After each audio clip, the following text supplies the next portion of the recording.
Segundo dados da Pesquisa Nacional por Amostra de Domicílios Contínua de 2019, o número de mulheres no Brasil é superior ao de homens. Elas correspondem a 51,8% da população do país. Mas você sabia que os cuidados com a saúde da mulher só foram inseridos nas políticas nacionais de saúde nas décadas iniciais do século XX? No Dia Internacional da Mulher, vamos falar sobre os cuidados da saúde delas com a doutora Joyce Lima, que é ginecologista e obstetra. Joyce, bom dia para você, obrigado por falar com a gente. Bom dia, Wilker, bom dia, Marina, bom dia a todos que estão nos assistindo. É uma alegria imensa poder estar aqui com vocês hoje, nesse Dia Internacional da Mulher, e falando sobre a saúde delas. Como você disse, nós somos a maioria e precisamos cuidar bem dessas mulheres. É uma data importante, né, para a gente lembrar e celebrar também. E olha, eu queria que você começasse falando aí sobre os cuidados com essa saúde, a saúde da mulher. Esses cuidados, eles são diferentes dos cuidados que o homem tem que tomar? As mulheres geralmente costumam ir mais ao médico. A partir aí da adolescência, elas costumam ter uma frequência maior de idas, principalmente ao ginecologista. E até uma coisa que as pessoas questionam, a partir de que idade? Vai depender muito da necessidade. Se a mulher, mesmo na infância, ela apresenta um corrimento, apresenta alguma queixa, é interessante que a mãe leve. Mas a frequência realmente é maior na adolescência e aí na idade, né, adulta. E é interessante que essas mulheres, na idade adulta, que elas possam fazer as consultas anuais. A depender da necessidade de alteração de alguns exames, o ginecologista pode, inclusive, pedir que essas consultas sejam semestrais. Então, as mulheres, e é bom a gente lembrar, Wilker, que nessa pandemia, com essa diminuição da ida ao médico, né, por uma questão até do isolamento, agora lockdown, nós temos uma preocupação muito grande com os diagnósticos, sobretudo de câncer de mama, câncer de colo de útero. Isso é preocupante, porque o número de mulheres que procuraram atendimento foi bem menor, isso a gente já tem trabalhos, dados que mostram, e nós precisamos orientar essas mulheres que, na medida do possível, elas procurem atendimento. Os homens também deveriam procurar, né, consultar com mais frequência, mas geralmente eles fogem, né? E mesmo quando chega na idade, aí 45 anos, que eles deveriam fazer a avaliação da próstata, eles acabam não indo da forma adequada, aumentando esses índices de câncer de próstata. Doutora Joyce, bom dia. Eu queria que a senhora falasse um pouco mais sobre essa primeira vez ao ginecologista. A senhora já explicou pra gente que não tem uma idade certinha, né? Mas até então, o pediatra, ele tem que ficar atento, tem alguma atenção diferente quando é menina e ele mesmo pode sim, quando chegar o momento, ele fala, olha, já está na hora de levar ao ginecologista, é assim? Os pediatras, a maioria, eles atendem as meninas até elas menstruarem, né? Nessa fase que aí começa a menstruação e junto com a menstruação, muitas vezes as cólicas menstruais, eles acabam encaminhando para o acompanhamento com o ginecologista.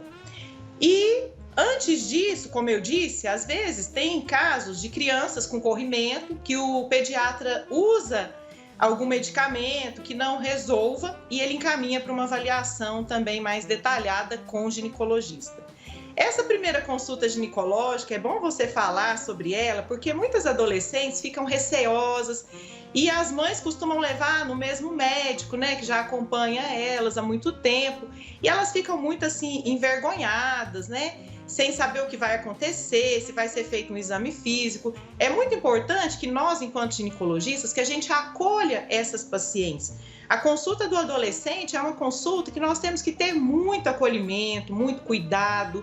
Pode ser que não realizemos o exame físico nesse primeiro atendimento, é preciso, às vezes, criar um vínculo com esse adolescente, mas é uma fase muito importante para orientar sobre infecções sexualmente transmissíveis, métodos contraceptivos. Nós sabemos que no Brasil, os adolescentes iniciam a vida sexual por volta de 15,4 anos, né? É a média. Então, é uma oportunidade para a gente fazer um trabalho preventivo e ajudar esse adolescente a evitar uma gravidez indesejada, que nós temos um alto número ainda, né, de gestações indesejadas na adolescência. E também prevenir as infecções sexualmente transmissíveis. Doutora, quais são os sinais de que a saúde da mulher não vai bem?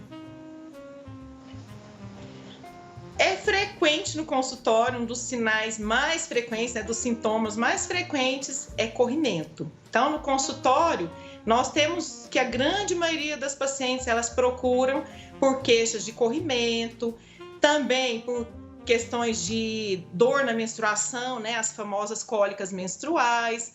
As pacientes que entram na menopausa, elas começam com as ondas de calor, então é a principal queixa dessas pacientes na menopausa. Mas são diversos, assim, os sintomas que levam as pacientes ao consultório. Eu trabalho também com sexologia, né? Eu sou especialista em sexologia. As disfunções sexuais também aparecem muito no consultório, principalmente a diminuição do desejo sexual. Doutora Joyce, em relação à frequência, né, que a mulher deve ir ao ginecologista, quando não tem sinal nenhum, quando está tudo bem com ela, mesmo assim, ela tem necessidade de fazer aquele check-up de quanto em quanto tempo? O check-up é necessário anualmente. Então, mesmo que a paciente não sinta nada, é necessário que ela procure o ginecologista pelo menos uma vez ao ano. E o que a gente vai avaliar nessa ida anual? Nós vamos colher a prevenção, o famoso Papa Nicolau, que vai nos ajudar na prevenção contra câncer de colo de útero. E nós sabemos que o câncer de colo de útero está relacionado com HPV. No Brasil, 80% da população tem HPV. Então, a preocupação ainda é grande. Nós precisamos insistir na vacinação dos adolescentes para a gente diminuir esses índices. E outra coisa também são os exames da mama. A gente costuma fazer nas pacientes abaixo de 40 anos o ultrassom da mama e acima de 40 anos a mamografia para a prevenção de câncer de mama, que ainda também é muito comum no nosso país. Então, principalmente para prevenir câncer de mama e câncer de colo de útero. Doutora, seria anual. Pode falar. Não, pode prosseguir. Quando a paciente apresenta alguma alteração nesses exames, principalmente no exame de prevenção, se ela tem alguma lesão por HPV, aí a gente diminui esse tempo, os retornos vão ser semestrais. E a mesma alguma alteração na mama também pode ser necessário uma consulta a cada 6 meses. Tá certo, doutora. Eu queria falar um pouco sobre os distúrbios hormonais. O que são e eles são frequentes? Bom, as mulheres são movidas a hormônios, né? Mesmo quando os nossos hormônios estão normais, nós temos as flutuações, passamos pela tensão pré-menstrual, que é realmente influenciada por essas alterações no decorrer do ciclo menstrual, flutuações que são mensais.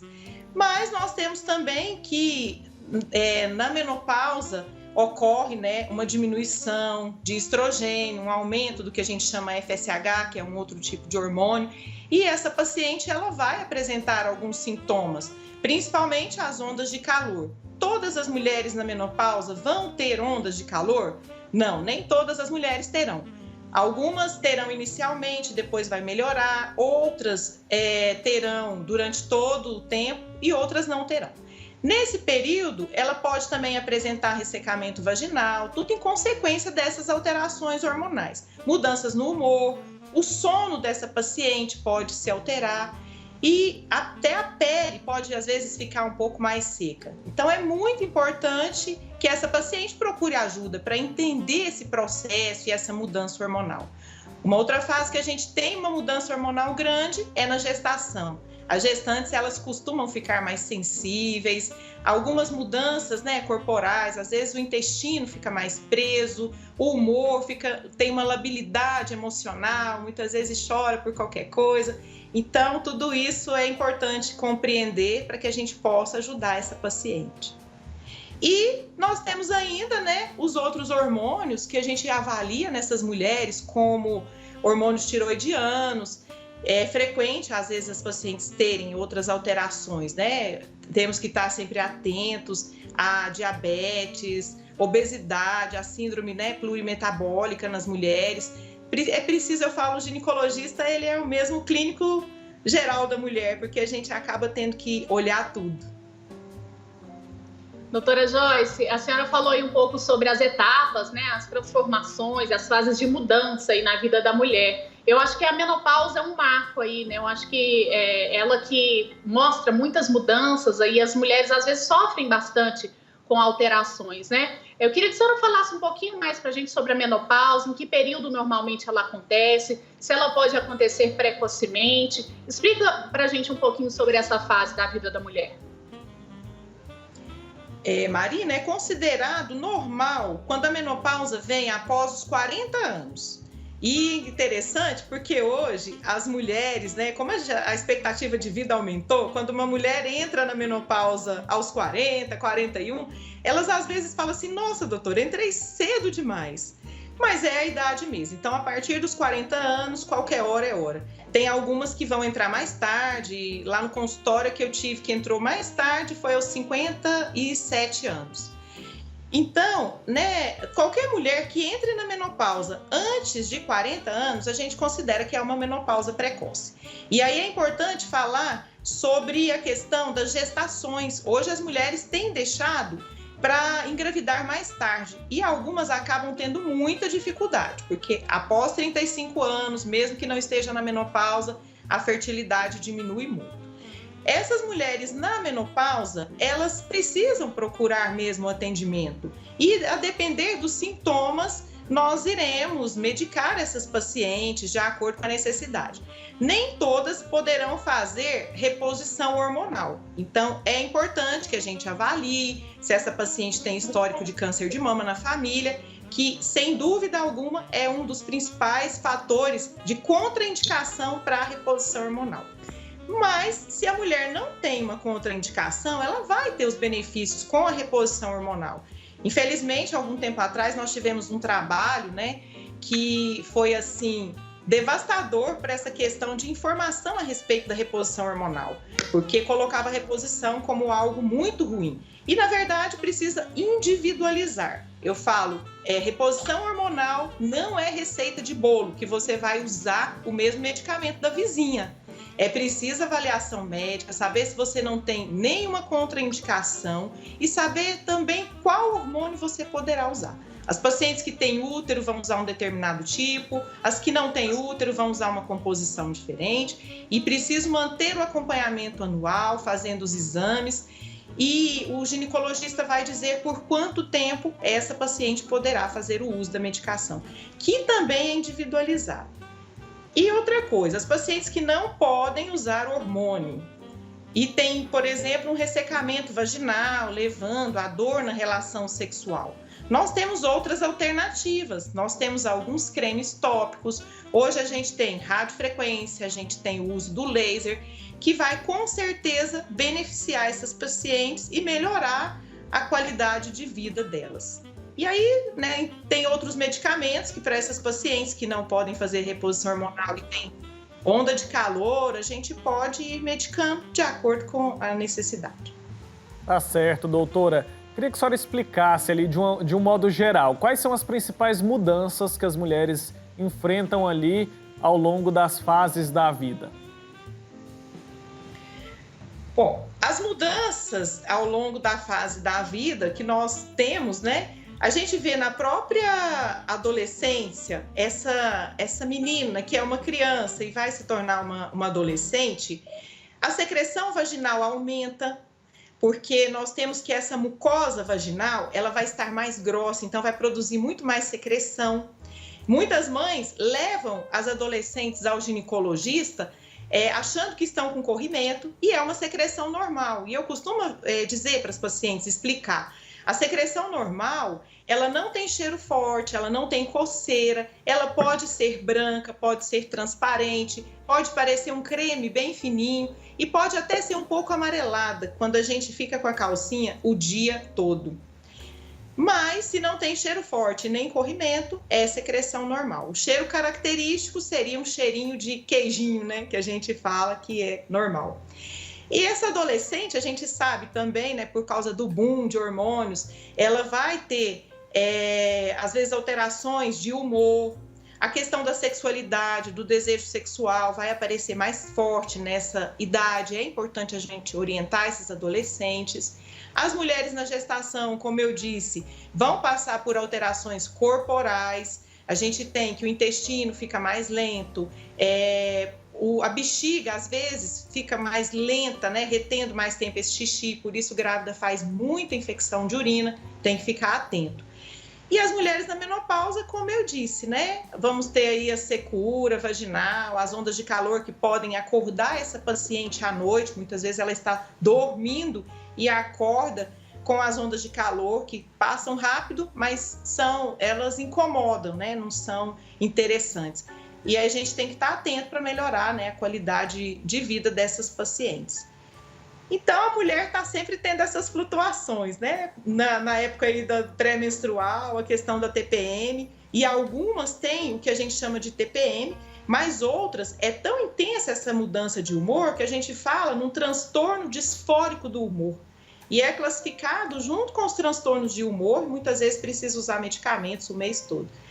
E é importante que as mulheres saibam que todas essas alterações são passíveis, né, de tratamento. Então, procurem ajuda, porque os ginecologistas poderão ajudá-las a ter mais qualidade de vida. Tá certo. Tá certo. Opa, tem mais alguma pergunta, Oi, Marina? Milker. Não, só para a gente finalizar, então, doutora, eu queria que você deixasse um conselho, então, para as mulheres, principalmente hoje, nesse dia especial, né? Para aquela mulher que quer ter realmente uma vida plena e com mais qualidade, qual que é o principal conselho que você pode dar para a gente?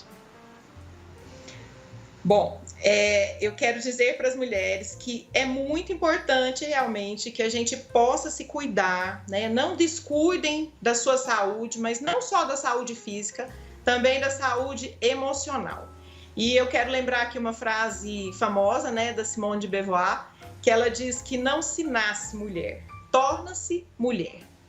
E esse autoconhecimento, essa busca daquilo que está dentro de nós, do que é esse ser mulher e da beleza que nós temos aqui no nosso coração, seja em qualquer fase da vida. Porque muitas vezes parece que nós estamos na desvantagem por conta dessas flutuações, desses hormônios que influenciam tanto, mas isso traz um colorido e uma beleza muito grande para todas nós mulheres. E os meus parabéns a todas por esse Dia Internacional da Mulher, para você também, Marina, e fico muito feliz por estar aqui podendo falar com vocês.